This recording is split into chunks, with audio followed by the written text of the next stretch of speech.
ሰላም ጤና ይስጥልኝ ውድ የማማ ሄልዝ ኤዱ ቤተሰቦች እንኳን ደስ አላችሁ። የመጨረሻው ዙር ወይንም ሰርድ ትራይምስተር ላይ ደርሳችኋል።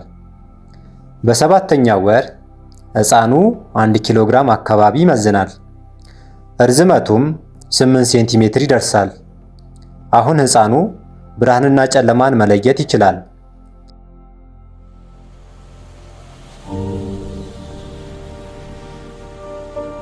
በዚህ ወር እናንተ ላይ የሚታዩ ለውጦች: የደም መጠን መጨመር። በሰውነታችሁ ውስጥ ያለው የደም መጠን ስለሚጨምር ልባችሁ በፍጥነት ሊመታ ይችላል። የጀርባ ህመም። ማህፀኑ ወደ ፊት ስለሚወጣ የስበት ማዕከላችሁን ይለውጠዋል። ይህንን ለማቃለል ጫማችሁ ጠፍጣፋ ወይንም ፍላት መሆን አለበት። የፅንስ እንቅስቃሴ። በዚህ ወር ሕፃኑ በጣም ንቁ ነው። በቀን ውስጥ ቢያንስ 10 ጊዜ መነቃነቁን ማረጋገጥ አለባችሁ።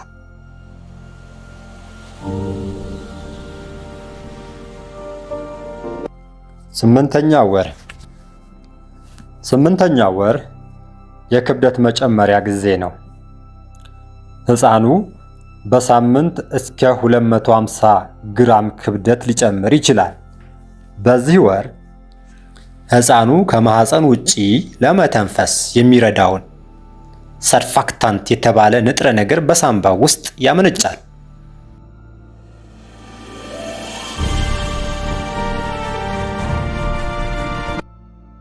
የውሸት ምጥ ወይንም ብራክስተን ሂክስ። ሆዳችሁ ድንገት ጠጥሮ ለ30 ሰከንድ ሊቆይ ይችላል። ይህ ማህፀኑ ለወሊድ የሚያደርገው ልምምድ ነው። ህመሙ ካልበረታና በእረፍት የሚጠፋ ከሆነ አያስቡ። የአመጋገብ ዝርዝር: ሕፃኑ አንጎሉ እንዲያድግ ኦሜጋ 3 እንደ ለውዝና አሳ እንዲሁም አጥንቱ እንዲጠነክር ካልሲየም በብዛት ያስፈልገዋል። የሆድ ቃጠሎን ለመከላከል ደግሞ በትንሹ በየመሃሉ መመገብ ይመከራል።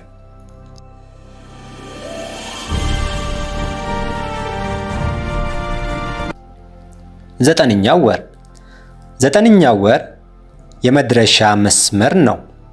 ሕፃኑ ራሱን ወደ ታች አዙሮ ወደ ዳሌ አጥንት ዝቅ ይላል። ይህ ላይትኒንግ ይባላል። በዚህ ጊዜ መተንፈስ ይቀላችኋል፣ ነገር ግን የሽንት ፊኛ ላይ ጫና ስለሚፈጥር ቶሎ ሽንት ሊመጣ ይችላል።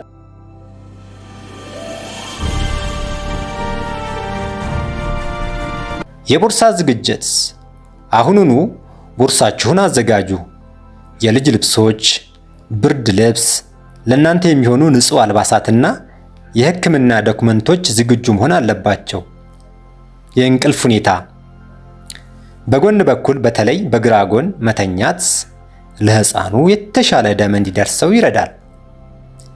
በትራስ ድጋፍ መጠቀም ትችላላችሁ። የዳሌ እንቅስቃሴ። በቀስታ መራመድ ሕፃኑ ወደ መውለጃው መስመር እንዲወርድ ትልቅ እገዛ ያደርጋል።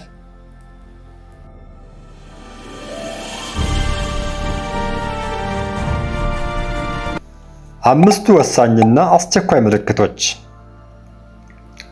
እነዚህ ምልክቶች ካያችሁ ሰዓት ሳታጠፉ ሆስፒታል መሄድ አለባችሁ። የመጀመሪያው ምልክት የፅንስ እንቅስቃሴ መቀነስ ነው። ሕፃኑ ማህፀን ውስጥ ቢጠበውም እንቅስቃሴው ግን ሊቆም አይገባም። በቀን ውስጥ በተለይ ምግብ ከተመገቡ በኋላ ቢያንስ 10 እንቅስቃሴዎችን መቁጠር አለባችሁ። ሕፃኑ ለረጅም ሰዓታት ዝም ካለ ቀዝቃዛ ውሃ ጠጥታችሁ በግራ ጎናችሁ ተኙ። አሁንም ምንም አይነት እንቅስቃሴ ካልተሰማችሁ ይህ ትልቅ አደጋ ሊሆን ይችላል። ሕፃኑ በቂ ኦክሲጅን አያገኝም ማለት ሊሆን ስለሚችል በአስቸኳይ ወደ ሕክምና መሄድ አለባችሁ። ሁለተኛው ምልክት የሽርት ውሃ መፍሰስ ነው። ይህ ውሃ ሕፃኑን ከኢንፌክሽን የሚጠብቅ ምሽጉ ነው። በድንገት እንደ ውሃ ያለ ፈሳሽ በግልባጭ የሚፈስ ከሆነ ምጥ ባይኖርም እንኳን አደገኛ ነው። ውሃው ከፈሰሰ ሕፃኑ ለባክቴሪያ ኢንፌክሽን የመጋለጥ ዕድሉ ከፍተኛ ነው። ብዙ እናቶች ምጥ እስኪመጣ ልቆይ ይላሉ። ነገር ግን ውሃው ከፈሰሰ በ24 ሰዓት ውስጥ ሕክምና እርዳታ ካልተገኘ ለሕፃኑ ሕይወት አስጊ ነው። ሶስተኛውና በጣም አስፈሪው ምልክት የደም መፍሰስ ነው። በእርግዝና የመጨረሻ ወራት የሚታይ ማንኛውም አይነት ደም ምልክት ነው ተብሎ ችላ ሊባል አይገባም። ይህ ምናልባትም የእንግዴ ልጅ መላቀቁን ወይም መውለጃው ላይ መጋረዱን ሊያመለክት ይችላል። ይህ ሁኔታ ለእናቲቱም ሆነ ለሕፃኑ ከፍተኛ ደም መፍሰስ ስለሚያስከትል በደቂቃዎች ውስጥ ሕይወትን ሊቀጥፍ ይችላል። ደም ካያችሁ ሰከንድ ሳታጠፉ ወደ ሆስፒታል መሮጥ አለባችሁ። አራተኛው ምልክት ፕሪክላምሺያ ወይም የእርግዝና ደም ግፊት ምልክቶች ናቸው። ድንገት የፊትና የእጅ እብጠት፣ የማይለቅ ከባድ ራስ ምታት እና የአይን ብዥታ ካጋጠማችሁ ግፊታችሁ በጣም ጨምሯል ማለት ነው።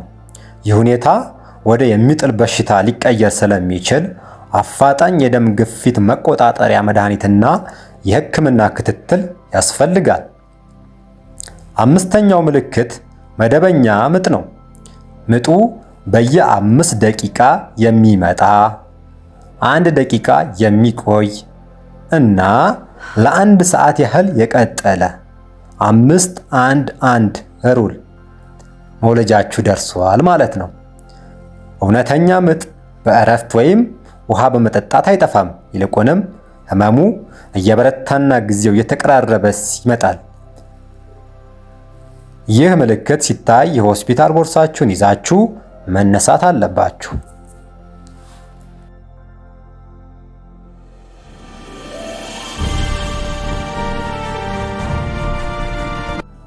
ይህ ጉዞ በሰላም እንዲጠናቀቅ እርስዎን ይንከባከቡ፣ በቂ ረፍት ያድርጉ።